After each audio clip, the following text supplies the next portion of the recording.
तो होता है एडेसिव कैप्सुलाइटिस और दूसरा होता है पेरियार्थराइटिस। इसके अंदर होता क्या है कि जो हमारा जो जॉइंट का जो कैप्सूल, शोल्डर जॉइंट के अंदर कैप्सूल होता है जो बेसिकली क्या करता है हमारे शोल्डर की जो फ्रीली मूवमेंट कराता है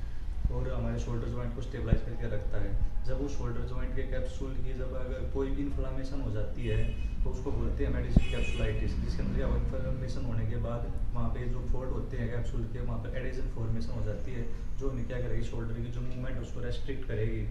एब्डक्शन को भी और फ्लेक्शन को भी, मीडियल लेटरल रोटेशन को भी। अब आगे इसके मतलब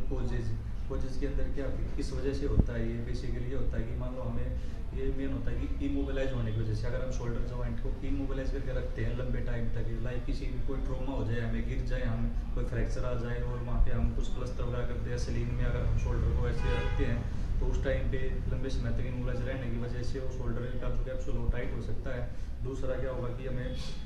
कोई भी कार्डियोवास्कुलर डिजीज़ हो, लाइक कोरोनरी आर्टरी डिजीज़ हो, उसकी वजह से हो सकता है, या कोई चेस्ट की कोई सर्जरी हो या हार्ट की कोई सर्जरी हो उसकी वजह से हो सकता है, या फिर हमें कोई जैसे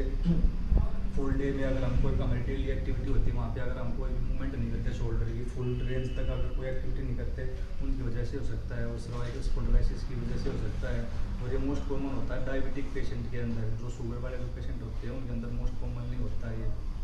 उसके बाद आगे इसके क्लिनिकल फीचर्स है, इसमें क्या क्या होता है, इसमें बेसिकली क्या होता है कि जो हमारी शोल्डर की जो मूवमेंट होती है वो एक्टिवली भी और पैसिवली भी रेस्ट्रिक्टेड हो जाएगी, ना ही पेशेंट खुद उठा पाएगा हाथ को, न ही थेरेपिस्ट उसको ऐसे उठा पाएगा, पैसिवली उठा पाएंगे मूवमेंट को शोल्डर जॉइंट की। उसके बाद आगे इसमें हमें एक्यूट स्टेज के अंदर क्या होगा कि जो हमारी जो सिर्फ जो पेन होगा शोल्डर जॉइंट पे वो होगा हमारा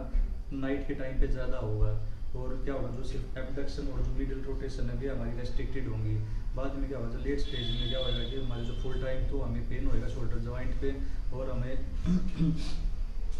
जो होएगा जो सभी जो मूवमेंट होगी शोल्डर जॉइंट की भी हमारी रेस्ट्रिक्टेड हो जाएंगी। उसके बाद आगे कि इनके जो होती हैं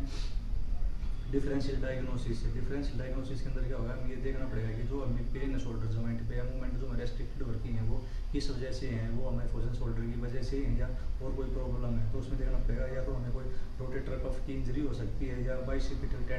टेंडोसाइनोवाइटिस हो सकता है, या साइनोवाइटिस हो सकता है।